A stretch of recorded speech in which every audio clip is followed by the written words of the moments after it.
Bagian-bagian organ reproduksi laki-laki dan fungsinya singkat. 1. Penis berfungsi sebagai saluran kencing atau urin sekaligus tempat keluarnya sperma. 2. Skrotum berperan untuk menjaga suhu testis agar sesuai untuk memproduksi sperma. 3. Testis adalah alat kelamin bagian dalam berfungsi untuk memproduksi sperma. 4. Epididymis saluran yang keluar dari testis. Fungsinya sebagai tempat penyimpan sperma. 5. Saluran uretra saluran yang terdapat dalam penis dan merupakan akhir dari saluran reproduksinya. 6.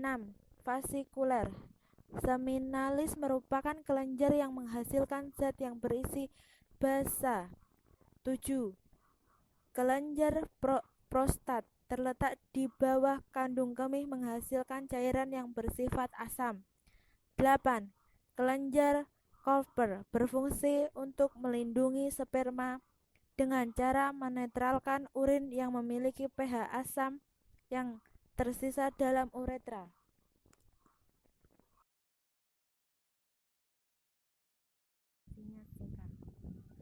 Alat reproduksi perempuan bagian luar. 1. Mons pubis jaringan lemak yang mengelilingi tulang pubis untuk mengeluarkan minyak dengan fermon yang meningkatkan daya tarik seksual. 2. Labia mayor atau pintu gerbang yang melindungi organ reproduksi wanita bagian luar lainnya. Pada labia mayor terdapat kelenjar keringat yang memproduksi cairan lubrikasi. 3. Labia minor terletak di sebelah dalam labia mayor dan mengelilingi pembuka vagina serta uretra atau saluran yang membawa urin dari kandung kemih keluar tubuh. 4. Kalitaris adalah benjolan kecil yang sangat sensitif terhadap rangsang. Fungsinya serupa penis pada pria. 5. Vestibular bulbus atau dua bagian panjang pada pembukaan vagina yang berisi jaringan evergetil. Setelah wanita mengalami organisme darah di dalam jaringan tersebut akan kembali mengalir ke tubuh. 6. Kelenjar Bartholin berbentuk seperti kacang yang berada di pembukaan vagina. Fungsinya untuk mengeluarkan lendir dan melumasi vagina saat melakukan berhubungan.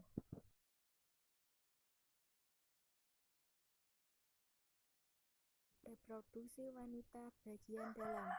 1. Vagina suatu area dengan bentuk seperti saluran yang lentur dan berotot terletak di antara uretra dan rektum bagian anus. Serviks adalah bagian bawah dari rahim yang berhubungan rahim dengan vagina, berfungsi untuk melindungi rahim dari infeksi dan sebagai jalan masuk sperma saat berhubungan. 3. Uterus adalah suatu ruangan kosong yang berbentuk seperti buah pir dan berfungsi sebagai tempat berkembangnya janin. 4.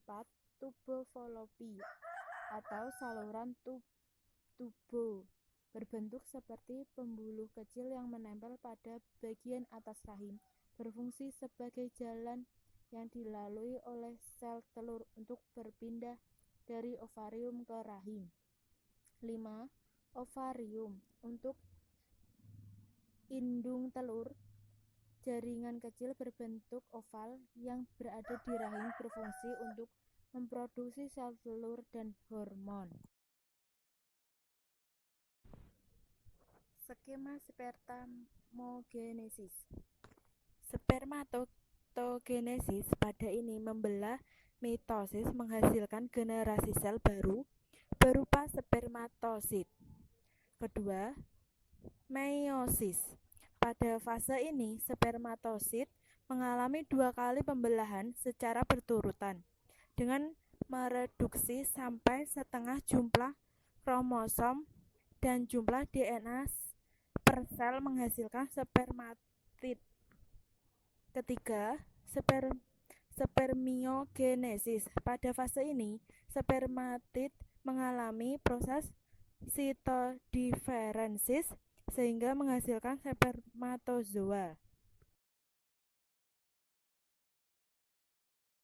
Skema oogenesis. Skema oogenesis adalah proses pembentukan sel telur atau ovum di dalam ovarium.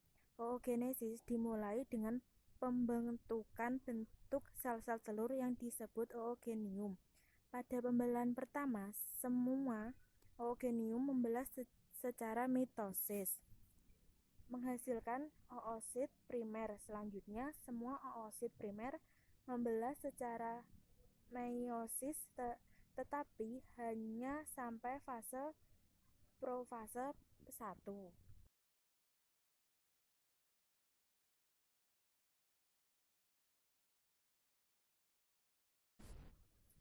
Tahap-tahap menstruasi, peran hormonnya. 1. Fase menstruasi. Pada fase ini, lapisan dinding dalam rahim atau endometrium yang mengandung darah sel-sel dinding rahim dan lendir akan luruh dan keluar melalui vagina. 2. Fase folikuler. Fase ini berlangsung sejak hari pertama menstruasi sampai memasuki fase ovalasi. 3. Fase ovalasi.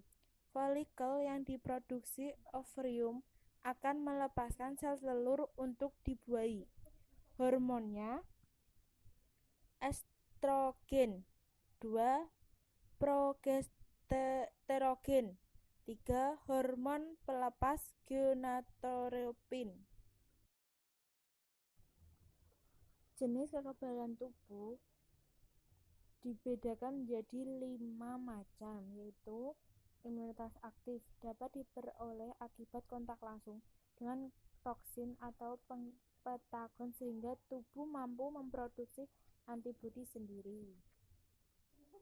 2. Imunitas aktif alami terjadi jika seseorang terpapar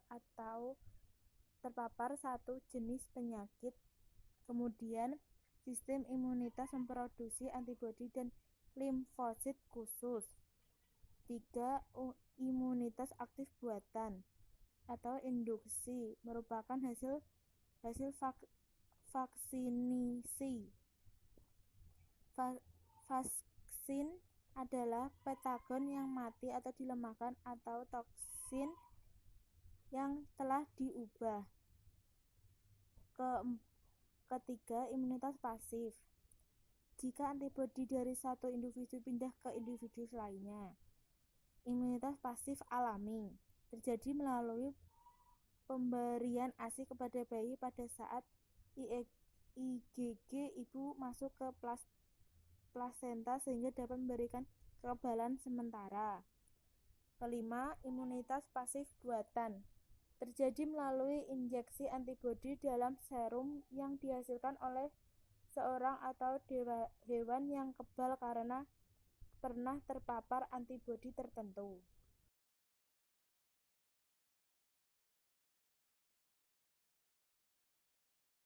Kelainan sistem kekebalan tubuh ada 3, yaitu hipersensitif adalah peningkatkan sensitivitas atau reaktivitas terhadap antigen yang pernah dipinjamkan atau dikenal sebelumnya. Kedua, penyakit autoimunitas adalah kegagalan sistem imunitas untuk membedakan sel tubuh dengan sel asing sehingga sistem imunitas menyerang sel tubuh sendiri. Ketiga, imunodefisiensi adalah kondisi menurunnya keefektifan sistem imunitas atau kemampuan sistem imunitas untuk merespons antigen.